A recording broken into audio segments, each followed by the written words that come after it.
Évangile de Luc, chapitre 13. En ce même temps, quelques personnes qui se trouvaient là racontaient à Jésus ce qui était arrivé à des Galiléens, dont Pilate avait mêlé le sang avec celui de leur sacrifice. Il leur répondit, « Croyez-vous que ces Galiléens fussent de plus grands pécheurs que tous les autres Galiléens, parce qu'ils ont souffert de la sorte? Non, je vous le dis, mais si vous ne vous repentez, vous périrez tous également. Ou bien ces 18 personnes sur qui est tombée la tour de Siloé et qu'elle a tuées, croyez-vous qu'elles fussent plus coupables que tous les autres habitants de Jérusalem? Non, je vous le dis.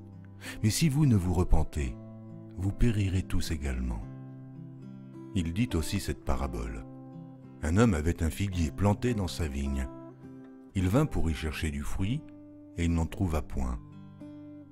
Alors il dit au vigneron, « Voilà 3 ans que je viens chercher du fruit à ce figuier, et je n'en trouve point. Coupe-le. Pourquoi occupe-t-il la terre inutilement ?» Le vigneron lui répondit, « Seigneur, laisse-le encore cette année. Je creuserai tout autour et j'y mettrai du fumier. Peut-être à l'avenir donnera-t-il du fruit, sinon tu le couperas. » Jésus enseignait dans une des synagogues le jour du Shabbat. Et voici, il y avait là une femme possédée d'un esprit qui la rendait infirme depuis 18 ans. Elle était courbée et ne pouvait pas du tout se redresser. Lorsqu'il la vit, Jésus lui adressa la parole et lui dit, « Femme, tu es délivrée de ton infirmité. » Et il lui imposa les mains.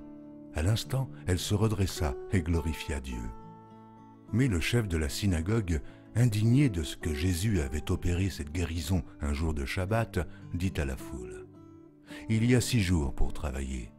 Venez donc vous faire guérir ces jours-là, et non pas le jour du Shabbat. » « Hypocrite, lui répondit le Seigneur, est-ce que chacun de vous, le jour du Shabbat, ne détache pas de la crèche son bœuf ou son âne pour le mener boire?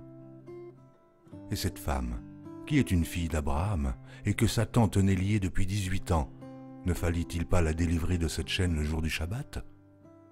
Tandis qu'il parlait ainsi, tous ses adversaires étaient confus, et la foule se réjouissait de toutes les choses glorieuses qu'il faisait.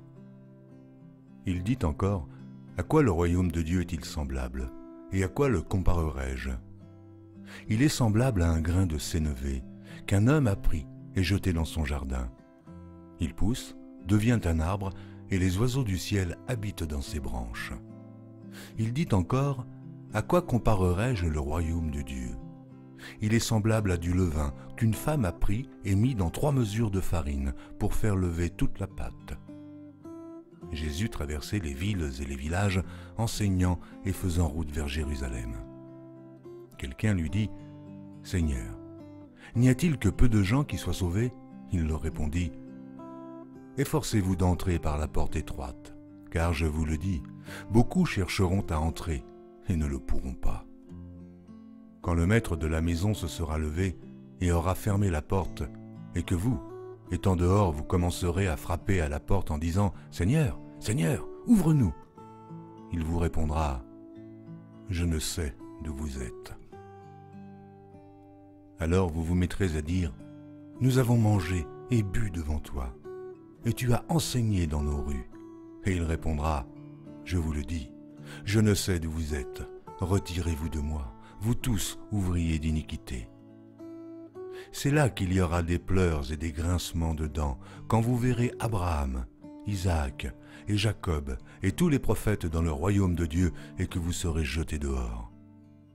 Il en viendra de l'Orient et de l'Occident, du Nord et du Midi, et ils se mettront à table dans le royaume de Dieu.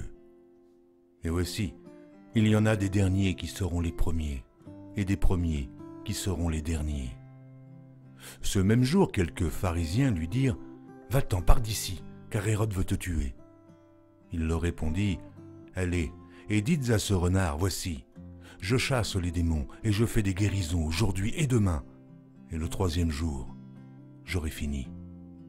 Mais il faut que je marche aujourd'hui, demain et le jour suivant, car il ne convient pas qu'un prophète périsse hors de Jérusalem.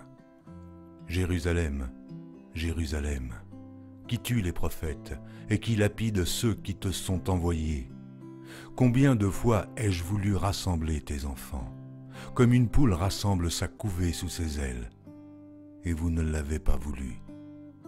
Voici, votre maison vous sera laissée, mais je vous le dis, vous ne me verrez plus, jusqu'à ce que vous disiez « Béni soit celui qui vient au nom du Seigneur ».